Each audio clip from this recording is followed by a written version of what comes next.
let me get Donnie in on that. You're right to keep that going. It's a really important point that doesn't get enough attention, because as egregious as his conduct is, he, in many ways, is no longer the story now. But on January 20th, I think he has an even harder time making himself the story. And Donnie, I think the story, what we've been focused on since Election Day, are all the accomplices, all the enablers, all the people now pulling the levers of government that they'll still control to allow for his attack on democracy. But what do you think of Neil's point, Donnie? I couldn't agree with Neil more. I think it's such a great insight. And I keep talking about, stop looking at Trump today. Let's imagine Trump 6 months from now, a year from now, and also understand something, that this guy came in and said, I am bigger than the House. You know, I mean, I play by other rules. I'm bigger than democracy.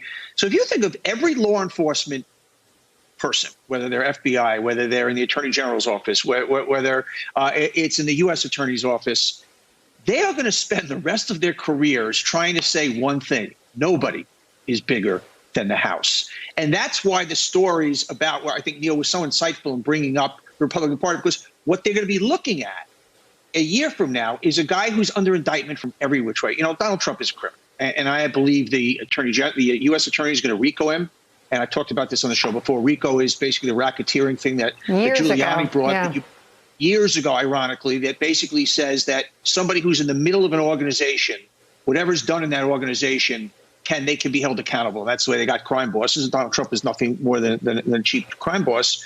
But the things that he has done financially are so egregious. They'll take an asset, and on one document say it's worth $10 million for a tax reason, and say it's worth $100 million for an insurance reason or a loan reason on another document. Absolute bank fraud. I mean, clear. Anybody will go to jail for that.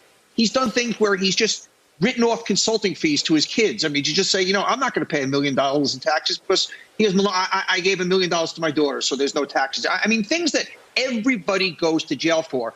And the point being why he's going to continue to be such a target till the end of time, because this is how the stories are related. Any law enforcement official, whether they are somebody that went to an Ivy League school or not, is going, their raison d'etre, their reason to be, is to make one statement: that guess what? That guy that you've been looking at the top of the pyramid is nothing more than a cheap criminal. And that is going to be the theme going forward.